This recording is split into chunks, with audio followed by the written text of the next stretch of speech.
കേരളത്തിൽ UDF അധികാരത്തിൽ വരുന്ന ഒരു രാഷ്ട്രീയ സാഹചര്യം ഉണ്ടായാലും ലീഗ് പിന്തുണച്ചാലും വി സതീശൻ കേരളത്തിന് മുഖ്യമന്ത്രി ആവാൻ വേണ്ടിയിട്ട് പോകുന്നില്ല. ഏതെങ്കിലും തരത്തിൽ കോൺഗ്രസ് പാർട്ടിയെ പുനരുജ്ജീവിപ്പിക്കുന്ന പരിപാടികളുമായിട്ട് രംഗത്ത് വന്നു കഴിഞ്ഞാൽ അതിനെല്ലാം ഒടക്ക് വെക്കുന്ന ഒരു വ്യക്തിയായിരുന്നു ഈ പറഞ്ഞ പ്രതിപക്ഷ നേതാവ്. കെ മുരളീധരനെ പോലെയുള്ള ആളുകളൊക്കെ നടത്തിയിട്ടുള്ള ചില പ്രസ്താവനകളെ മാറ്റി നിർത്തിക്കഴിഞ്ഞാൽ എന്ത് പ്രതിപക്ഷ പ്രവർത്തനം നടത്താനാണ് ശ്രീ വി സതീശന് കേരളത്തിൽ സാധിച്ചിട്ടുള്ളത്? ഏതെങ്കിലും കാരണവശാൽ UDF അധികാരത്തിൽ വരുന്നൊരു സാഹചര്യം ഉണ്ടായിക്കഴിഞ്ഞാൽ വി സതീശൻ ഒരു കാരണവശാലും കേരളത്തിന് മുഖ്യമന്ത്രിയാവില്ല. അതിന് സോണിയാഗാന്ധി സമ്മതിക്കില്ല എന്നുള്ളതാണ് യഥാർത്ഥ വസ്തുത. നമസ്കാരം. കേരള ജനത എഴുതിയ വിധി എന്തെന്നറിയാൻ 45 മണിക്കൂറിൽ താഴെ സമയമുള്ളൂ. തൽക്കാലം നമുക്ക് എക്സിറ്റ് പോളുകൾ തന്നെ കണക്കിലെടുക്കാം. UDFന്റെ ഒരു തിരിച്ചുവരവാണല്ലോ അത് പ്രവചിക്കുന്നത്. അപ്പൊ അങ്ങനെ നോക്കുകയാണെങ്കിൽ UDF ഭരണം വരാണെങ്കിൽ നമുക്കറിയാം UDFനകത്തെ മുഖ്യമന്ത്രി പോരുകൾ തുടക്കം തൊട്ടേ നമുക്കറിയാവുന്ന കേസാണ്. പക്ഷെ ഇതിൽ ആരാണ് ഒരു തീരുമാനം എടുക്കുക എന്നുള്ള കാര്യത്തിലാണ് ഒരു കൺഫ്യൂഷൻ. അത് രാഹുൽ ഗാന്ധി എടുക്കുന്നു പറയുന്നു, ഇനി അതല്ല ഖാർഗെയാണ്, ഇനി അത് മാത്രമല്ല നേതാക്കളെല്ലാം വട്ടം കൂടിയിരുന്ന് എടുക്കുന്ന ഒരു തീരുമാനമാണെന്ന് പറയുന്നവരുണ്ട്. ഇതൊന്നുമല്ല ലീഗാണ് തീരുമാനിക്കുന്നതെന്ന് പറയുന്നവർ വരെയുണ്ട്. സത്യത്തിൽ ആരുടെ വാക്കായിരിക്കും മുഖ്യമന്ത്രിക്ക് കസേര കേസിൽ കോൺഗ്രസിനകത്തൊരു ഫൈനൽ വീട് എന്നൊക്കെ പറയാവുന്ന പോലെ? നമ്മുടെ ഈ ചർച്ചയുടെ പ്രസക്തി എന്ന് പറയുന്നത് മെയ് മാസം 4-ാം തീയതി ഒരു 11 മണി വരെ ഈ ചർച്ചയുടെ ആയുസുള്ളൂ. എങ്കിൽ തന്നെയും എക്സിറ്റ് പോളുകളെ ബഹുമാനിച്ചുകൊണ്ട്, എക്സിറ്റ് പോളുകളെ ബഹുമാനിക്കണം എന്നുള്ളത് രണ്ടാമത്തെ കാര്യമാണ്. പക്ഷേ എങ്കിലും എക്സിറ്റ് പോൾ എടുക്കാൻ വേണ്ടിയിട്ട് അത് പ്രമുഖ ചാനലിൽ കൂടെയൊക്കെ അവർ സംപ്രേഷണം ചെയ്തതായതുകൊണ്ട് UDF അധികാരത്തിൽ വരുന്ന ഒരു സാഹചര്യം ഉണ്ടായിക്കഴിഞ്ഞാൽ എല്ലാവരും പറയുന്നത് വി സതീശൻ മുഖ്യമന്ത്രിയാകണം എന്നാണ് പറയുന്നത്. നമുക്ക് അസന്നിഗ്ധമായിട്ട് പറയാൻ വേണ്ടി പറ്റും, കേരളത്തിൽ UDF അധികാരത്തിൽ വരുന്ന ഒരു രാഷ്ട്രീയ സാഹചര്യം ഉണ്ടായാലും ലീഗ് പിന്തുണച്ചാലും വി സതീശൻ കേരളത്തിന് മുഖ്യമന്ത്രി ആവാൻ വേണ്ടിയിട്ട് പോകുന്നില്ല. കാരണം കഴിഞ്ഞ ദിവസം ഖാർഗെ കർണാടകത്തിൽ വെച്ചിട്ട്, കർണാടകയിലെ സിദ്ധരാമയ്യയും DK ശിവകുമാറും തമ്മിലുള്ള പ്രശ്നങ്ങൾ നടക്കുന്നുണ്ട്. അപ്പോൾ ഈ സമയത്ത് ഖാർഗെയോട് മാധ്യമപ്രവർത്തകർ ചോദിച്ചു, ഈ അവിടുത്തെ മുഖ്യമന്ത്രിയുമായി ബന്ധപ്പെട്ട കാര്യങ്ങൾ, ഈ പ്രശ്നങ്ങൾ ഇങ്ങനെ തുടരുകയാണല്ലോ, ഇതിനെന്താണ് ഒരു ഒത്തുതീർപ്പ് എന്ന് ചോദിച്ചു കഴിഞ്ഞപ്പോഴത്തേക്ക് ഖാർഗെ പറഞ്ഞ ഒരു മറുപടി എന്താണെന്ന് ചോദിച്ചാൽ, ഖാർഗെ എന്ന് പറഞ്ഞാൽ AICCയുടെ പ്രസിഡന്റാണ്. അദ്ദേഹം പറഞ്ഞ മറുപടി എന്താണെന്ന് ചോദിച്ചു കഴിഞ്ഞാൽ, കോൺഗ്രസ് പാർലമെന്ററി പാർട്ടിയുടെ ചെയർപേഴ്സൺ അത് സോണിയാഗാന്ധിയാണ്. അപ്പോൾ കോൺഗ്രസിൻ്റെ ഏതെങ്കിലും ഒരു മുഖ്യമന്ത്രിയെ ഏതെങ്കിലും ഒരു സംസ്ഥാനത്ത് തീരുമാനിക്കുക, അന്തിമമായിട്ട് തീരുമാനിക്കുക, അത് സോണിയാഗാന്ധി ആയിരിക്കും. അപ്പോൾ ചില ആളുകൾ ചോദിക്കും, സോണിയാഗാന്ധിയുടെ ആരോഗ്യ പ്രശ്നങ്ങളില്ലേ, ഇപ്പോൾ രാഹുൽ ഗാന്ധിയും അതോടൊപ്പം തന്നെ മല്ലികാർജ്ജുൻ ഖാർഗെയും കൂടിയിട്ടല്ലേ കോൺഗ്രസിനകത്തെ കാര്യങ്ങൾ തീരുമാനിച്ചുകൊണ്ടിരിക്കുന്നത്, അതിനിടയിൽ സോണിയാഗാന്ധിക്ക് എന്താണ് ഇത്ര വലിയ പ്രാധാന്യം എന്ന് ചോദിക്കും. ഇല്ല, എപ്പോഴും കോൺഗ്രസിനകത്തെ അവസാന വാക്ക് എന്ന് പറയുന്നത് സോണിയാഗാന്ധി തന്നെയാണ് എന്ന കാര്യത്തിൽ ആർക്കും ഒരു തർക്കവും വേണ്ട. അപ്പോൾ നമ്മൾ ചോദിക്കും, എന്തുകൊണ്ടാണ് വി സതീശനെ പോലെ മുന്നിൽ നിന്ന് അയച്ച ഒരാൾ മാറ്റി നിർത്തിക്കൊണ്ട് മറ്റൊരാളെ മുഖ്യമന്ത്രിയാക്കി കൊണ്ടുവരുന്നത് എന്നുള്ള ചില ചോദ്യങ്ങളൊക്കെ ഉയർന്നു വന്നേക്കാം. അതായത് ഇപ്പോൾ കേരളത്തിൽ കഴിഞ്ഞ 5 വർഷം വി സതീശൻ നടത്തിയിട്ടുള്ള പ്രവർത്തനങ്ങളെ കൃത്യമായിട്ട് അസസ് ചെയ്യാൻ വേണ്ടിയിട്ട് പല ഏജൻസികളുണ്ട്. അത് നേതാക്കന്മാർ നടത്തിയിട്ടുള്ളതുണ്ട്, നേരിട്ട് AICC നടത്തിയിട്ടുള്ള ചില കാര്യങ്ങൾ, പഠനങ്ങളുണ്ട്. ഈ പഠനങ്ങളിൽ കൃത്യമായിട്ട് പറയുന്നുണ്ട്, വി സതീശൻ എന്ന പ്രതിപക്ഷ നേതാവ് കേരളത്തിൽ ഒരു പരാജയമായിരുന്നു. അതുകൂടാതെ തന്നെ ഈ നമ്മുടെ ദൃശ്യം സിനിമകളിൽ കണ്ടിട്ടുള്ള പോലെ ഉള്ള ഒരു വിഷ്വൽ ഇമ്പാക്റ്റ് കേരളത്തിലെ പൊതുജനങ്ങൾക്കിടയിൽ സൃഷ്ടിക്കുക മാത്രമാണ് വി സതീശൻ ചെയ്തിട്ടുള്ളത്. ഇപ്പോൾ വി സതീശന് വലിയ അവകാശവാദം പറയുന്ന ഉപതെരഞ്ഞെടുപ്പുകളുണ്ട്. ഈ ഉപതെരഞ്ഞെടുപ്പുകളിലെ വിജയം എന്ന് പറഞ്ഞു കഴിഞ്ഞാൽ അത് വി സതീശൻ്റെ ഒരു കഴിവായിട്ട് നമുക്ക് പറയാൻ വേണ്ടിയിട്ട് സാധിക്കില്ല. ഏതെങ്കിലും തരത്തിൽ വി സതീശൻ എന്നെ സ്വന്തം കഴിവുകൊണ്ട് വിജയിപ്പിക്കാൻ സാധിക്കുമായിരുന്നുവെങ്കിൽ അത് ചെയ്യേണ്ടിരുന്നത് ചേലക്കരയാണ്. ബാക്കി ഇപ്പോൾ ഞാൻ ഇവിടെ തൃക്കാക്കരയിൽ കോൺഗ്രസിൻ്റെ ബാനറിൽ ഒരു കൊട നാട്ടി വെച്ച് കഴിഞ്ഞാൽ ആ കൊടയുടെ ചിഹ്നം കൈപ്പത്തിയാണെങ്കിൽ അവർ വോട്ട് ചെയ്യും. അതേ രീതിയിലുള്ളൊരു മണ്ഡലമാണ് തൃക്കാക്കര എന്ന് പറയുന്നത്. പിന്നെ അതുകൂടാതെ PT തോമസ് എന്ന വ്യക്തിയോട് കോൺഗ്രസ് പ്രവർത്തകർക്കും അതോടൊപ്പം തന്നെ തൃക്കാക്കരയിലെ ജനങ്ങൾക്കും ഉണ്ടായ ഒരു സിമ്പതി, ഇതിൻ്റെയൊക്കെ പുറത്താണ് കഴിഞ്ഞ ഉപതെരഞ്ഞെടുപ്പിൽ ഉമാ തോമസ് ഇത്രയും വലിയൊരു ഭൂരിപക്ഷത്തോടുകൂടി തൃക്കാക്കരയിൽ വിജയിക്കാനായിട്ട് കാരണമായത്. സമാനമായ സാഹചര്യം തന്നെയാണ് എവിടെ ഉണ്ടായത്? ഈ പറഞ്ഞ പുതുപ്പള്ളിയിൽ ഉണ്ടായിട്ടുള്ളത്. സമാനമായ സാഹചര്യം തന്നെയാണ് പാലക്കാട് ഉണ്ടായിട്ടുള്ളത്. പാലക്കാട് SDPയുടെ ഉൾപ്പെടെയുള്ള പിന്തുണ നേടിയതിൻ്റെ അടിസ്ഥാനത്തിലാണ് ഈ പറഞ്ഞ ഭൂരിപക്ഷം വർദ്ധിച്ചത് എന്ന് വേണം നമ്മൾ മനസ്സിലാക്കാനായിട്ട്. അതുകൂടാതെ അതൊരു കോൺഗ്രസ് മണ്ഡലമാണ്. കഴിഞ്ഞ കുറേ നാളുകളായിട്ട് ഷാഫി പറമ്പിൽ തുടർച്ചയായിട്ട് വിജയിച്ച് വന്നുകൊണ്ടിരിക്കുന്ന ഒരു മണ്ഡലമാണ് അത്. പിന്നെ P സലീം പെട്ടെന്ന് LDFന്റെ സ്ഥാനാർത്ഥിയായിട്ട് ചെന്നപ്പോൾ ഉണ്ടായ ചില പ്രശ്നങ്ങൾ, അതൊക്കെ അല്ലായിരുന്നെങ്കിൽ ഈ പറഞ്ഞത്ര ഭൂരിപക്ഷത്തിലേക്ക് രാഹുൽ മാങ്കൂട്ടത്തിൽ എത്തിച്ചേരാൻ വേണ്ടി സാധിക്കത്തില്ലായിരുന്നു. അപ്പോൾ പാലക്കാട് ഉപതെരഞ്ഞെടുപ്പിലെ നേടിയ വിജയമൊക്കെ തൻ്റെ വിജയമാണ് എന്നുള്ള രീതിയിൽ വരുത്തി തീർക്കാൻ വേണ്ടിയിട്ട് വി സതീശൻ എപ്പോഴും പറഞ്ഞുകൊണ്ടിരുന്ന കാര്യമാണ്, ഈ ഉപതെരഞ്ഞെടുപ്പിൽ ഏതെങ്കിലും തരത്തിലുള്ള ഒരു പരാജയം ഉണ്ടായാൽ അതെൻ്റെ ഉത്തരവാദിത്വമാണെന്ന്.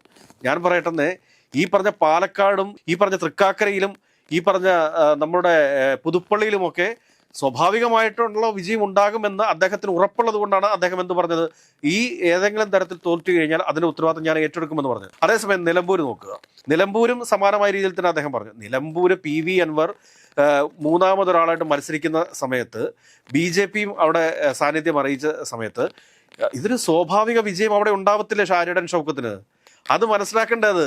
അപ്പോൾ ഉടനെ തന്നെ അദ്ദേഹം എന്ത് പറഞ്ഞു, ഈ നിലമ്പൂരിൽ ഏതെങ്കിലും തരത്തിലുള്ള പരാജയം ഉണ്ടായാൽ അത് എൻ്റെ ഉത്തരവാദിത്തമാണെന്ന്. ഞാൻ പെട്ടെന്ന് ഒരു സാധാരണ രാഷ്ട്രീയ വിദ്യാർത്ഥിയെ സംബന്ധിച്ച് അവൻ്റെ കോമൺ സെൻസിൽ എടുക്കുന്ന ഒരു തീരുമാനമാണ്. കാരണം PV അൻവർ കോൺഗ്രസിന്റെ ഭാഗമായിട്ട് മത്സരിക്കേണ്ട, PV അൻവർ തനിച്ചു മത്സരിച്ചോട്ടെ. PV അൻവർ തനിച്ചു മത്സരിച്ചാലും ഇടതുപക്ഷത്തെ കുറച്ച് വോട്ടുകളും പിന്നെ അദ്ദേഹത്തിന്റെ പേഴ്സണൽ ആയിട്ടുള്ള കുറച്ച് വോട്ടുകളും മാത്രമേ അദ്ദേഹം പിടിക്കാൻ വേണ്ടിയിട്ട് പോകുന്നുള്ളൂ. കോൺഗ്രസിന്റെ ഒരു വോട്ട് പോലും ചോർന്നു പോകാൻ വേണ്ടിയിട്ട് പോകുന്നില്ല എന്ന തിരിച്ചറിവ് ആർക്കാണ് ഉണ്ടായത്? കോൺഗ്രസിന് ആർക്കാണെങ്കിലും ഉണ്ടാവാം. ഒരു കൊച്ചു കുട്ടിക്ക് പോലും തോന്നുന്ന ഒരു രാഷ്ട്രീയ ചിന്തയാണത്. അതിന്റെ അടിസ്ഥാനത്തിലാണ് VD സതീശൻ പറഞ്ഞത് PV അൻവറിനെ നമ്മൾ എടുക്കുന്നില്ല, PV അൻവറിന്റെ പിന്തുണ നമുക്ക് വേണ്ട, അത് ഇനി നമ്മൾ ആലോചിക്കുന്നില്ല എന്നൊക്കെയുള്ള രീതിയിലുള്ള നിലപാട് പറഞ്ഞത്. ഈ കോൺഗ്രസിനകത്തുനിന്ന് തന്നെ ആര്യാടൻ ഷൗക്കത്തിനോട് എതിർപ്പുള്ള ആളുകളുണ്ടായിരുന്നു. അതോടൊപ്പം തന്നെ ഈ CPM-നകത്തെ ചില വോട്ടുകൾ, ഈ വോട്ടുകളൊക്കെ നേരെ പോയിരിക്കുന്നത് PV അൻവറിനാണ്. അപ്പോൾ അത് മറിച്ചത് നേരെ ഇപ്പോൾ ഈ ഷൗക്കത്തിനോട് എതിർപ്പുള്ള ആളുകളുടെ വോട്ട് ഇപ്പോൾ M സ്വരാജിന് പോകുന്ന ഒരു സാഹചര്യം ഉണ്ടായെന്ന് വരിക. മറിച്ചത് M സ്വരാജിന് പോയിരുന്നുവെങ്കിൽ ഷൗക്കത്തോടെ പരാജയപ്പെടുമായിരുന്നു. അതായിരുന്നു നിലമ്പൂരെ രാഷ്ട്രീയ സാഹചര്യം എന്ന് പറയുന്നത്. അപ്പം നിലമ്പൂർ വിജയിക്കുമെന്നുള്ളത് ഏത് കൊച്ചു കുട്ടിക്കും അറിയാവുന്ന ഒരു കാര്യമാണ്. പിന്നെ അതിനെ പിടിച്ചുകൊണ്ട് അത് തൻ്റെ നേട്ടമായിട്ട് അദ്ദേഹം ഉയർത്തി കാണിക്കുന്നു. എന്നാൽ ചേലക്കരയിൽ അദ്ദേഹം പറഞ്ഞോ? ഇല്ലല്ലോ. പിന്നീട് അദ്ദേഹം പറയുന്നത് ത്രിതല പഞ്ചായത്തിലെ വിജയങ്ങളെക്കുറിച്ചാണ്. ത്രിതല പഞ്ചായത്തിലൊക്കെ സ്വാഭാവികമായിട്ടുണ്ടായിട്ടുള്ള ഒരു നേട്ടം, അത് എല്ലാ കോൺഗ്രസ് പ്രവർത്തകരുടെയും ഒരു നേതാവിൻ്റെ കഴിവ് കൊണ്ടല്ല. ഒരു നേതാവ് എന്ന് പറഞ്ഞിട്ടുണ്ടെങ്കിൽ ആ നേതാവ് ചെയ്യേണ്ടിയിരുന്നത് ബൂത്ത് കമ്മിറ്റി മുതൽ KPCC വരെയുള്ള സംഘടനാ സംവിധാനത്തെ റീസ്ട്രക്ചർ ചെയ്ത് എങ്ങനെ പാർട്ടിയെ അധികാരത്തിൽ കൊണ്ടുവരാൻ സാധിക്കും എന്നുള്ള രീതിയിലേക്ക് ആക്കി മാറ്റുകയാണ് ചെയ്യേണ്ടിരുന്നത്. മറിച്ച് കേരളത്തിലെ KPCC പ്രസിഡന്റായിരുന്ന K സുധാകരൻ ഏതെങ്കിലും തരത്തിൽ കോൺഗ്രസ് പാർട്ടിയെ പുനരുജ്ജീവിപ്പിക്കുന്ന പരിപാടികളുമായിട്ട് രംഗത്ത് വന്നു കഴിഞ്ഞാൽ അതിനെല്ലാം ഉടക്ക് വെക്കുന്ന ഒരു വ്യക്തിയായിരുന്നു ഈ പറഞ്ഞ പ്രതിപക്ഷ നേതാവ്. അത് നമ്മൾ പരസ്യമായിട്ട് കണ്ടതല്ലേ. പുതുപ്പള്ളിയിലും അതോടൊപ്പം തന്നെ മറ്റു പല സ്ഥലങ്ങളിലും KPCC പ്രസിഡന്റിനെ വേദിയിലിരുത്തി അപമാനിക്കുന്ന രംഗങ്ങൾ നമ്മൾ കണ്ടതല്ലേ. ഈ ഒരു റിപ്പോർട്ടൊക്കെ കൃത്യമായിട്ട് തന്നെ AICCയുടെ കൈവശമുണ്ടെന്നേ, കൃത്യമായിട്ടുണ്ട്. കഴിഞ്ഞ 5 വർഷം എന്ത് പ്രതിപക്ഷ പ്രവർത്തനമാണ് ഇവിടെ നടന്നിട്ടുള്ളത്?